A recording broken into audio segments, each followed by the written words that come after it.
Beaucoup de sujets, mais comment va la majorité présidentielle dans ce maelstrom d'information, de contestation actuellement? Jean-Luc Mélenchon donne de la voix et les Verts, les écologistes, eh bien aujourd'hui pour en parler avec nous, le président du groupe Vert, Europe Écologie Les Verts au Sénat, monsieur Jean-Vincent Placé.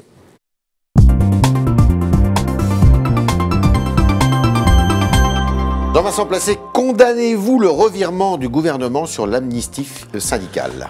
Oui, bien sûr, c'est incompréhensible.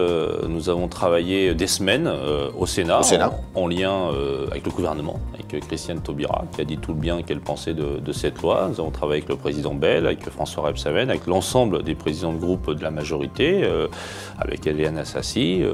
Y compris, moi je vais vous dire, nous avions eu, nous, les écologistes, une insatisfaction forte dans le texte qui a été voté par la majorité de gauche au Sénat sur le fait qu'on sortait les faucheurs volontaires de cette amnistie et nous voulions revenir à l'Assemblée sur ce sujet, et que là, abruptement, on annonce le matin de la commission des lois sans aucune concertation avec personne que ce n'est plus d'actualité, c'est tout simplement incroyable.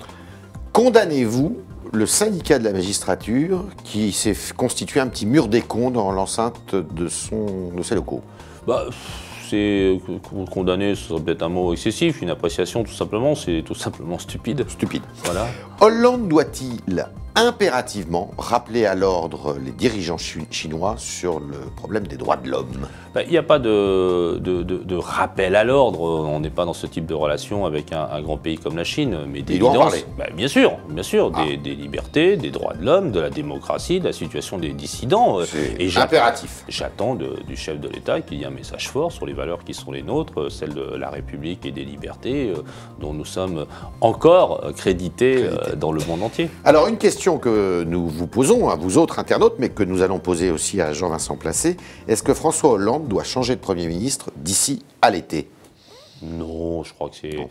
Le président doit changer de politique. On va en parler. Changer de gouvernement, c'est à mon sens très Et pour secondaire. lancer tout ça, eh bien, nous allons écouter Claude Barthelone, qui était ce matin le président de l'Assemblée nationale. Et qui était ce matin chez Jean-Michel Apathy sur RTL.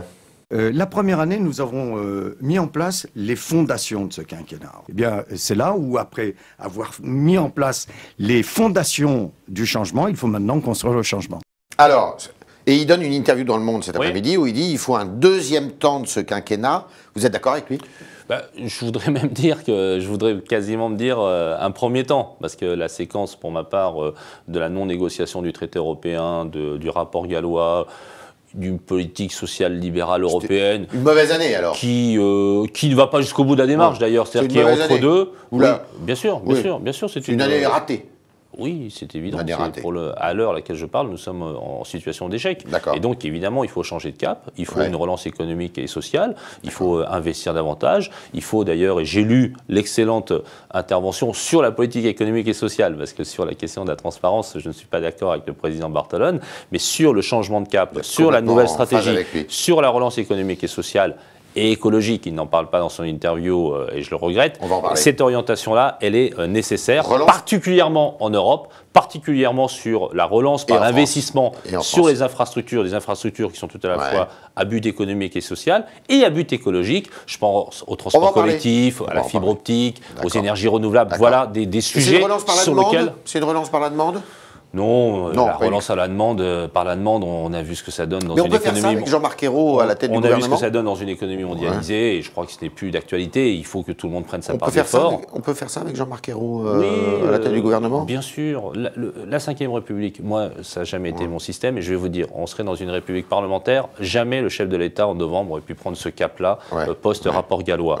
Le Premier ministre est un homme honnête, courageux et sérieux et je crois que ce qui compte aujourd'hui, c'est le poids politique que nous, dans la majorité, le Parti communiste français, parce que le président Barthelone en parle, nous-mêmes, pas seulement d'ailleurs la gauche du Parti socialiste, l'ensemble du Parti socialiste, et d'ailleurs, de façon un peu taquine, je souhaiterais que le Parti socialiste soit davantage entendu, parce que par exemple, sur le non-cumul des mandats, sur le droit de vote des étrangers, Harlem Désir est clair. Claude Barthelone, il dit, on ne peut pas rester avec un groupe écologiste qui ne sait pas exactement s'il veut rester ou partir. Il a raison, lui. Je pense qu'il y a... S'il n'y a pas de changement de cap, Vous partez, vous sortez du gouvernement? On n'est pas dans cette situation-là. Bah, vous êtes dans quelle situation? Vous n'êtes pas content? Année ratée. Je suis insatisfait. Je l'ai dit, je ne suis pas content, même pour être très clair. Nous voulons peser. Et je pense que nous sommes en situation... Pas beaucoup, là. Hein. Vous avez raison, mais la situation de ne pas peser n'est jamais toujours certaine à terme. Et l'idée que nous avons, nous les écologistes, c'est de peser dans cette Comment vous allez faire pour peser majorité, de travailler avec le Parti socialiste et avec le Parti communiste français. Je suis très content que le président Barthelone ait défini ce contour d'une majorité pour le futur, mais on pèse déjà. On réussit à convaincre. Donc vous n'allez pas quitter le gouvernement? Non, mais monsieur Tréhard, je veux bien essayer de répondre à vos questions. Nous, ce qu'on veut faire, c'est que la première année, effectivement, on a peu pesé. Le président de la République a choisi un cap où on voit bien que ça ne marche pas. Il a proposé qu'à la fin de l'année, il y ait une inversion de la courbe de chômage. On va avoir les chiffres, je crois, en fin de semaine. On me dit qu'ils sont désastreux. Ils sont désastreux. Ouais. Eh bien, faisons le bilan à la fin de l'année. Ouais. Et quand je vois nombre de parlementaires socialistes qui veulent changer la donne, le président de l'Assemblée nationale, eh bien, il faut peser davantage pour cette politique nouvelle que nous voulons. Prononcer la formule magique à la fin de l'année. Oui. Si à la fin de l'année, il n'a pas changé, vous partez. Je pense qu'à la fin de l'année, ça va changer. Ça va changer. Ouais. D'ici à la fin de l'année, pas d'ici à l'été. Au projet de loi de finances. Le projet de loi de finances sera déterminant. Et il nous faut une réforme fiscale. Il nous faut une vraie réflexion, je l'ai dit, au niveau européen pour travailler avec la Banque Centrale Européenne et pour être plus offensif sur le budget européen, parce qu'on voit bien que ça a été quand même un échec. C'est le premier budget européen qui est en baisse depuis 30 ans. Et évidemment, sur le sujet relance, avec, un emprunt national en lien avec la BPI et avec la Banque Centrale Européenne. Est-ce que le président du groupe ELV, c'est pas facile à dire, hein, au Sénat appelle à manifester le 5 mai avec Jean-Luc Mélenchon à Paris? Non. Pourquoi? Parce que je crois que l'objet aujourd'hui, c'est pas de manifester de façon y compris un peu désagréable avec le président de la République à un an de son quinquennat.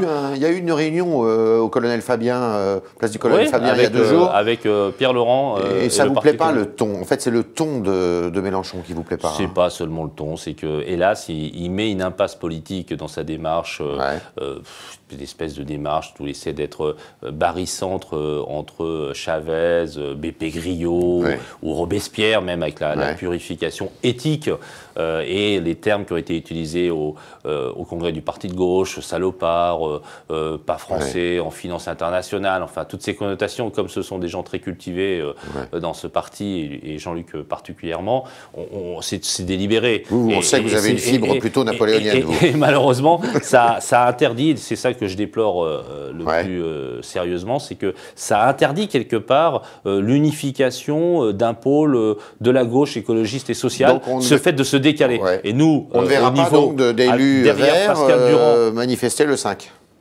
Pas vous, en tous les cas. Non, voilà, après il y en aura, mais moi, nous ne sommes pas dans un parti caporalisé. Il y a des camarades qui sont plus énervés encore que moi vis-à-vis de la politique du gouvernement, et ils voudront manifester peut-être, et c'est pas bien grave, bien sûr. Il y a un autre sujet qui vous divise d'ailleurs avec les communistes, c'est l'histoire du gaz de schiste. Vous dites niet. Oui, monsieur.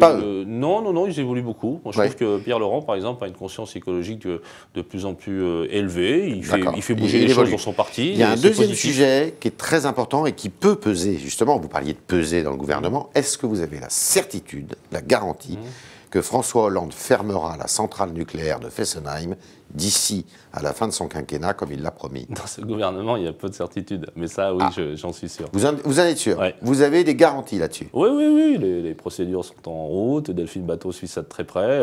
C'est une bonne ministre de l'écologie, d'ailleurs? Elle fait ce qu'elle peut dans un gouvernement qui est Ça pourrait être mieux, donc. Mais ce n'est pas le problème de Delphine Batho, je vais vous dire, c'est le problème de la ligne politique générale. Le président mène une politique qui est très peu écologiste, qui est peu sociale aussi. C'est pas une politique de gauche, en fait. C'est une politique sociale libérale européenne classique qui s'éloigne de nos fondamentaux, et particulièrement des fondamentaux de la campagne électorale. C'est-à-dire qu'on a été à gauche pendant la campagne électorale, un peu les 4 premiers mois, virage gallois social-libéral européen, eh bien nous demandons à revenir sur les fondamentaux pour faire une vraie politique de gauche solide, de relance, et qui soit soucieuse de l'emploi, du social et évidemment de l'écologie. Une petite question pour finir, pour la bonne bouche. Imaginez qu'ils changent de Premier ministre. Ils disent « Ah, je vais prendre Manuel Valls ». Qu'est-ce que vous faites? Mais moi, je ne suis pas dans la politique fiction. Ce qui m'intéresse, vraiment, imaginez, Tréhard, ça sera mauvais signe. Mais ce n'est pas un problème de personne. Donc, ce qui nous intéresse, c'est le changement de cap, le changement de politique économique. Et ce n'est même pas tellement nous, les écologistes, ce sont les Françaises et les Français. Mais s'il prend Valls, ce n'est pas tellement votre cap. Au bout d'un an, on a 60, mais ce n'est même pas les 25% qui soutiennent encore, on a 74% de gens qui sont mécontents de la politique du gouvernement. Il ne s'agit pas de réagir au sondage seulement. Mais moi, je pensais déjà que le cap n'était pas bon. Mais là, l'étroitesse de la force sociale qui soutient le pouvoir est terrible. Vous l'aurez compris, Jean-Vincent Placé demande au président de la République de changer de cap, et s'il ne le fait pas d'ici à la fin de l'année, on verra ce qu'on verra. Merci Jean-Vincent Placé. Merci M. Tréhard, c'est l'invitation.